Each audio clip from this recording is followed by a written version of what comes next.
Whew. We made it, guys. It is opening day. Baseball 2021.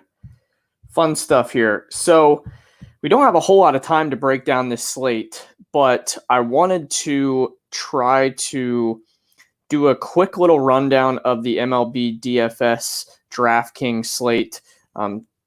Shout out to the Cincinnati Reds. They're about to start here in a couple hours, but the main slate starts a little after 2 o'clock Eastern, so we don't have a whole lot of time to dig into this, and it's going to be really raw, unfiltered type of stream because, I candidly just am putting together lineups as we speak. I'm kind of behind the 8 ball here. So I'm going to do a quick little rundown before I get started, and then that way you guys can kind of understand. I'll do this more at a later stream to kind of break things down a bit more and explain the process and how I'm doing things and what I'm looking at to find these things and why I'm picking certain players, et cetera, et cetera. You'll start to kind of understand that as we go through this. But I just wanted to, briefly break down how I typically handle these MLB slates. And, you kind of have to pick and choose the right stats and the right websites. But if you do that and you're able to choose the right ones, you can really break it down, but it does take a lot of work. So as long as you're willing to put in the work and you have the time to do so, you can actually be really successful in MLB because you can really gain an advantage on some of the field with some of your contrarian picks. And you can kind of just, leapfrog all these other guys. So that being said, I'm mostly using Fangraphs and Baseball Savant as my 2 sources. Now, Baseball Savant, I haven't gotten as familiar with as I am with Fangraphs, but I know it actually more often than not has better tools to use and more predictive stats. So I'm going to try to be digging into that a bit more this season, but for the time being, I have both of them up. What I haven't quite figured out yet on Baseball Savant is I know some of the data that I'm pulling is from 2020 season only, and I'm not a huge fan of that just given the fact that it was such a shortened season and some sample sizes don't really play out. And, I'd like to have the 2019 and 2020 data together to be able to make real good conclusions and be able to kind of have an advantage that way. But that being said, we kind of just take what we can get, and it does. Baseball Savant still has really good information from 2020, and you can kind of filter it from 2019 separately, but it just takes more time. It is what it is. I am going to use a little bit of both sites and kind of just come with a cumulative breakdown of this slate. So I'll start by saying this. This slate sucks. This opening day slate is not fun. I just don't like it. I don't know how else to put it, but hola, Angel. Thank you for joining me. I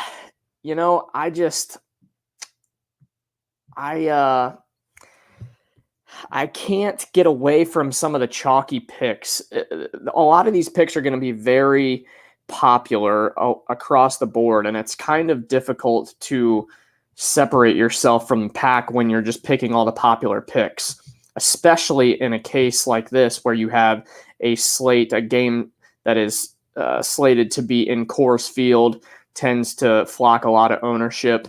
We have that, and we also have one of the best offenses in the league in the Dodgers going to Coors Field, so it makes it even more popular. So it's just a combination of a few things. Secondly, the slate just doesn't have great weather. Yeah, Caleb saying he's riding with me under 7.5 for the Cincy St. Louis game, which I sent in the chat. Yeah, I'm expecting that to kind of be a low-scoring affair here. Obviously, I hope the Reds come out on top, but either way, good pitching matchup there. St. Louis and Cincinnati with Flaherty and Castillo going. Both bullpens have some talent. Neither offense is super stout yet. Kind of a few unknown pieces there. So I do kind of like a few plays from this game, but mostly I'm in on on the pitching side of things, Caleb. But what I was saying is, as far as the popularity of the slate, there's just too many guys that are going to be from too few games, and it's going to kind of stick out like a sore thumb here. You'll kind of notice some of the picks here are all from similar games. In DFS, one thing you have to know if you don't already, you have to stack big time. Stacking is important in football, as me and my buddy Joe Andraccio break down on a weekly basis, but it's also super important in baseball because you need stacks that are correlated. So you need guys that are hitting 1, 2, 3 in the lineup. Why that's important is because if you have 1, 2, 3 in the lineup, say the first guy gets a double, gets you some points, second guy walks, gets on base, then the third guy hits a 3-run homer, then you get points for all 3 of those guys. So you're really loading up on the points there.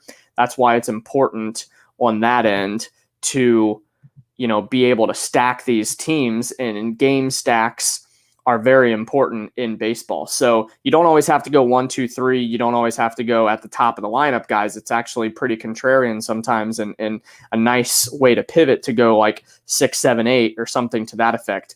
Now, normally we're wanting to get the guys at the top of the lineup just because they're the ones that are going to have more at-bats, more opportunities. If it is a high-scoring game, you're kind of putting yourself in a position to win because those guys are coming up to the plate more and able to produce, fantasy stats and points for you on a consistent basis. So that's why you like those guys there at the top of the lineup. But you can't always get the guys at the top of the lineup because they're just too expensive and you can't quite fit them in. So that being said, what I think is probably the best way to do this right now is, I don't know that I have enough time to kind of break down what kind of stats I'm looking for, but it's not your average. It's not your home run. It's not your, on base percentage per se that I'm looking for. I'm really looking at advanced stats from a hitting perspective. It's stats like hard hit rate, barrels, exit velocity. Those are the fly ball percentage, because you want guys that can elevate the ball. You don't want guys having hard hit rate but hit a bunch of ground balls, because it won't really give you a whole lot of fantasy points. So you want those guys that are going to be able to drive in doubles, triples, home runs, get on base and walk and score runs. Those are the types of producers that you really want from a DFS perspective to kind of build a successful lineup. So that being said, I'm kind of going to just go down my list here initially on some guys that I like, and then I'm gonna try to share my screen here and just kind of do an off the cuff edition of building a lineup, I guess. So I'm going to, while I have the moment here, I'm just gonna kind of fill in some of the pieces just to have a lineup in place. That way, if I want to update it, I can certainly do that. I only have a couple more pieces left. Bada boom, bada bing. Okay. What do we have here? All right. Let's just hit enter so I actually can get into this contest. That's always the challenge of these things, is sometimes when you get too late into this thing, you don't have enough time to submit multiple lineups. So that's what I'm going to do here. I'm going to hit enter 3 times just to get in. I'm picking a $5 entry, multi-entry type lineup. I'm going to try to submit 3 lineups here before close. and then we can kind of go from there. So just a kind of a quick breakdown here on guys that I'm liking today. From the starting pitching perspective, again, I don't like this slate from a hitter's perspective at all. There's just too much weather in play, which can hinder scoring performances. There's too many good pitchers on the mound, which can limit scoring. So it's just one of those slates that there's not a whole lot of high-scoring offenses in play. So you might have to spend up a little bit at starting pitching. On DraftKings, you have to choose 2 starting pitchers. So the guys that I think are in play today are Tyler Glasnow is one of my favorites over on DraftKings. He is, what is he? He is 8,800, so it's not too bad of a price, honestly. And he's going up against the Marlins team that is not super stout on offense.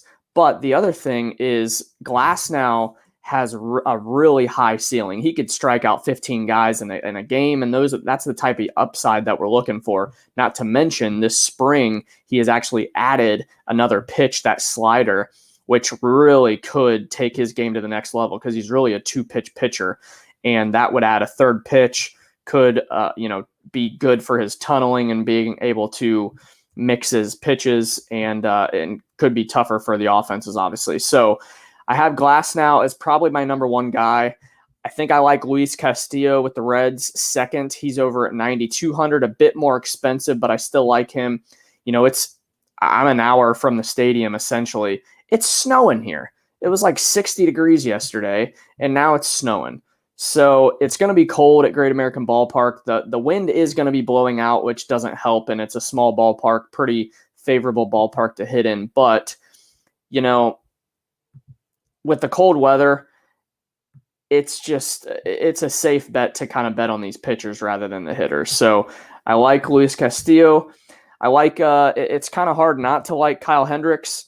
He doesn't have a super strong high upside as far as strikeouts are concerned, but he does face a really weak lineup in Pittsburgh, and they're at home, and it's at Wrigley, and I believe the wind's blowing in. So that's a pretty good, safe way to go as well. Probably more so a cash game guy than a tournament guy. And then lastly, I will mention Sandy Alcantara. Mentioned him on my first episode with in my first episode of the Longball Lounge with the guest.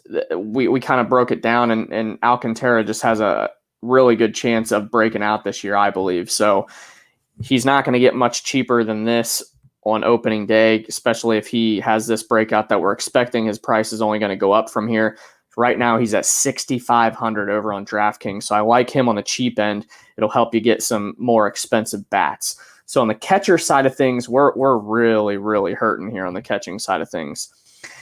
I like Sal Perez. He's batting 4th against Kyle Gibson, but he's 5,200, and I hate paying that much for a catcher. Catcher is just the most vulnerable position on a night in and night out basis. I like to kind of spend down with him. Other guys I guess I would like are Willie Contreras. They're at 5,000. Again, probably too expensive for my blood. Austin Barnes is the personal catcher for Clayton Kershaw, so he's going to be in Coors Field at 3,800. I like him there. He's batting 8th. Then the other guy I wanted to kind of move down towards the very bottom is Victor Carantini. Let me just check to make sure that he is actually in the lineup. I haven't seen that lineup come down for San Diego yet, so I want to make sure that I'm not giving any. Okay, yeah, so he's batting 8th as well against Madison Bumgarner. We picked on him almost all year last year. Worked out really well. I think he could be due for a little bit of a bounce back, but, it is what it is. We'll see what, happens. He's kind of had a couple ticks up on his velocity this spring training, which could help him, but I still don't think he's a great pitcher by any means. So that being said, let's move on to first base. I like Rhys Hoskins against Max Fried. He's kind of on my lower end. He just got so much power upside in that lefty-righty matchup. I think Fried could be susceptible to some long balls there, but he doesn't give up a whole lot of hard contact, so it's kind of hard to expect that from Hoskins. I do like Max Muncy. I think he's probably the top first baseman on the slate. He's at 5,200. Then I like Carlos Santana is much cheaper there. And again, he's against Kyle Gibson. He is down at 3,600.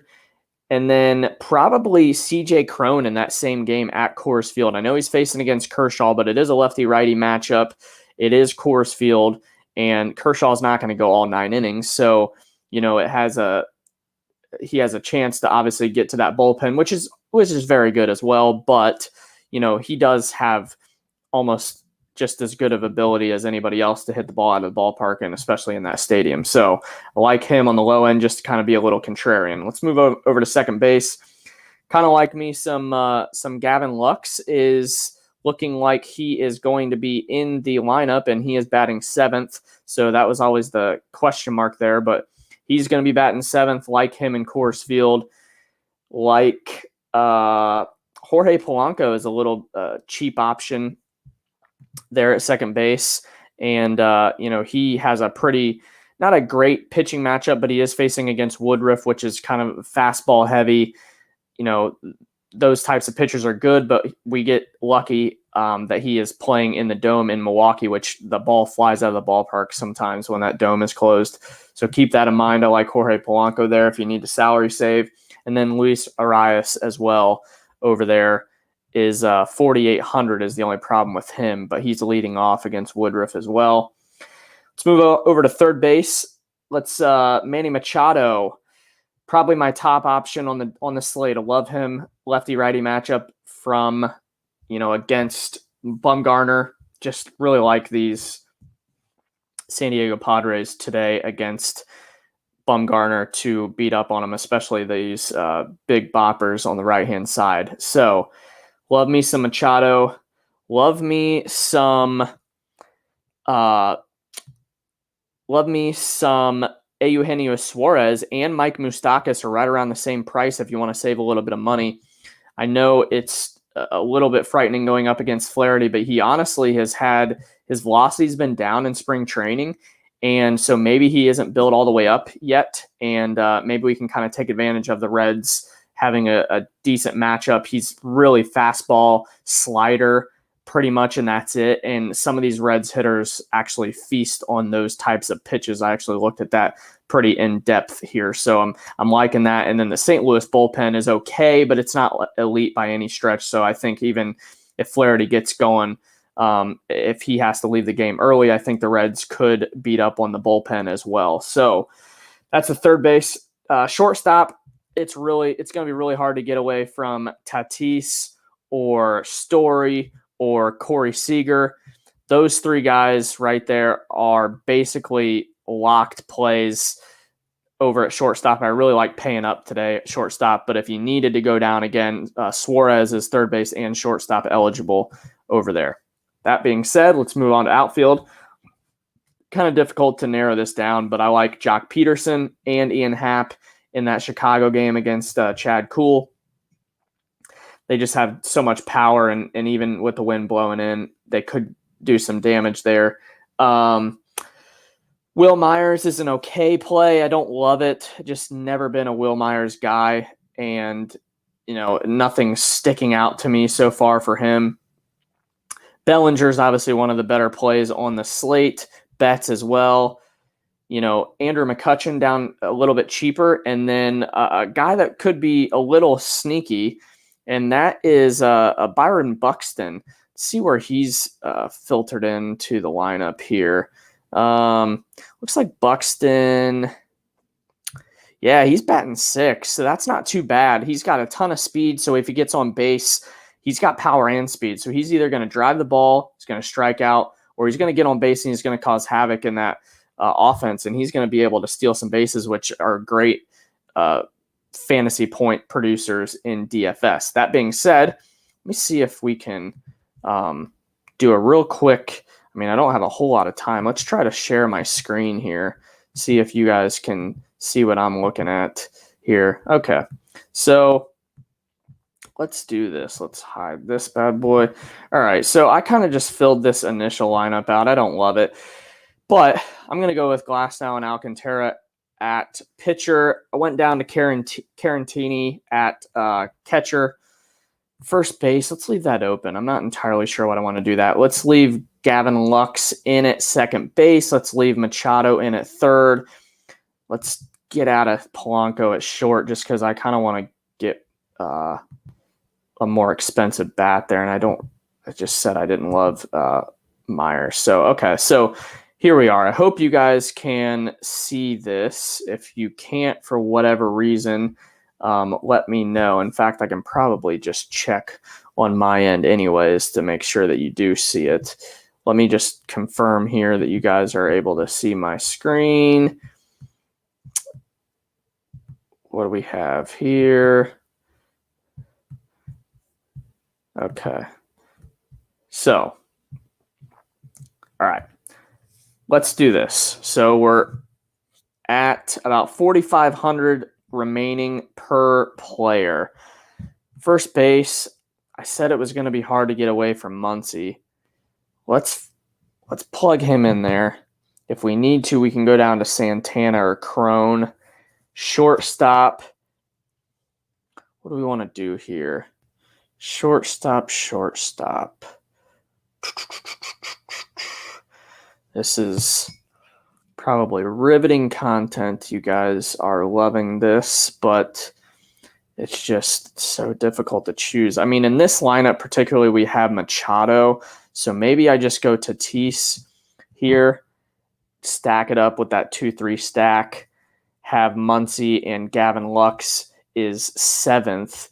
Now, if Gavin Lux is 7th and Muncy is 5th, I wonder who is 6th. And I'm trying to pull this up on my phone here because I don't want to, I'm sharing my screen. Okay, Chris Taylor is 6th. All right. I wonder if we can get him in here. This used to be so much easier being able to search for certain guys. There we go. Okay, let's go to Taylor and see what okay, so he's 4,300. We have about 3,900 a piece left. Let's just do that. Let's stack him. So we got a 5, 6, 7 stack there with LA.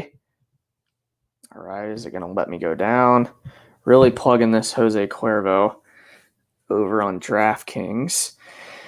Okay, so we have 3,700. Oh, okay. So now, okay. So I didn't mention this guy earlier. I love him, though. He's so cheap. Jorge Soler has power for days. 2,800 against Kyle Gibson is a travesty. He should never be that cheap against a matchup like that. So I'm going to plug him in there just to have a little bit of salary saving.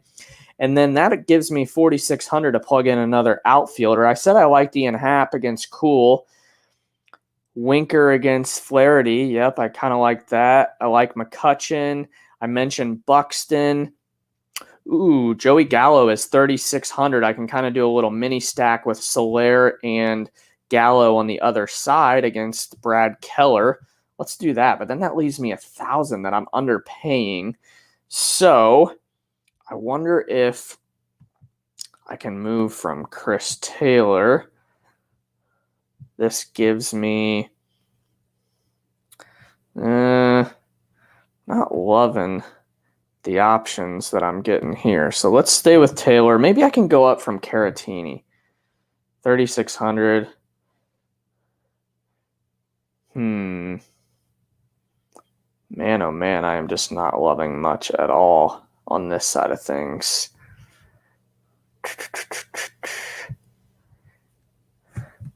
And I'm running out of time here because these games start soon. In fact, I believe I only have a couple more minutes left here.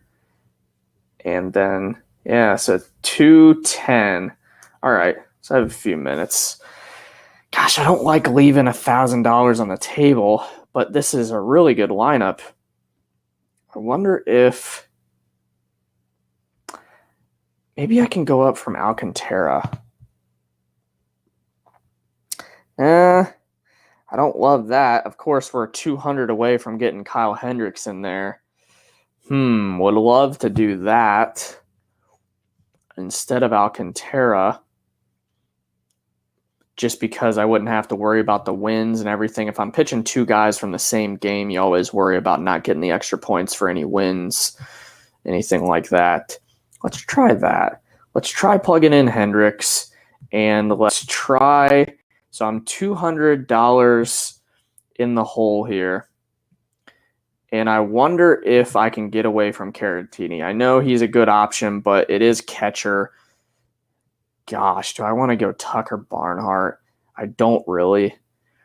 But honestly, I like this lineup so much. It's either going to be Barnhart or Alfaro. And I have Glass now. So I guess I'll take the shot on Tucker Barnhart just to give me that lineup here. Okay. I guess I can live with this one. I'll play around with another lineup, but this is the one that we're going to choose here. So I got Glass now and Hendricks on the mound, Tucker Barnhart at catcher, Max Muncy at first, Gavin Lux at second, Manny Machado at third, Fernando Tatis at short, Chris Taylor at outfield, Jorge Soler at outfield, and then Joey Gallo at outfield. So I have a little mini stack with the Texas-Kansas City game. I have I have three guys from LA against in Coors Field, and then I have my two guys in San Diego with Tatis and Machado. So I'm kind of getting a little bit of everything that I wanted here. Now I can be a little more contrarian in another lineup, but I really like this lineup, so I'm going to hit assign and just lock this bad boy in. And then I have about 5 minutes to get these other two lineups set. So again, this isn't going to be a super long stream here. I didn't want it to be a super long stream. Maybe some other time I will be able to break it down a little more detail. I like to do a little coaching session to be able to show you guys what I'm looking at and why I like some of the guys that I like. But today we didn't have time for that. Just kind of had to list off the plays. But again, most of this information is coming from Baseball Savant or Fangraphs. So that being said, I have two more lineups to get done before 2:10 here in the next couple minutes. So I appreciate you guys tuning in with me. This was a short, brief breakdown of the DFS main slate over on DraftKings for the opening day baseball slate. So thank you guys for joining me. Again, you know who I am, Jesse Clark. You find me at jcroc@24 over on Twitter. And we finally have everything uploaded on our new YouTube page as well. So make sure you're go on YouTube and follow me. It's Fantasy Sports with Jesse Clark. I can shoot out the link to my YouTube page, but would greatly appreciate some subscribers there to get the page built. That being said, this does it for this edition of the Longball Lounge podcast / live stream for the MLB-DFS slate. Good luck, everybody. Happy opening day.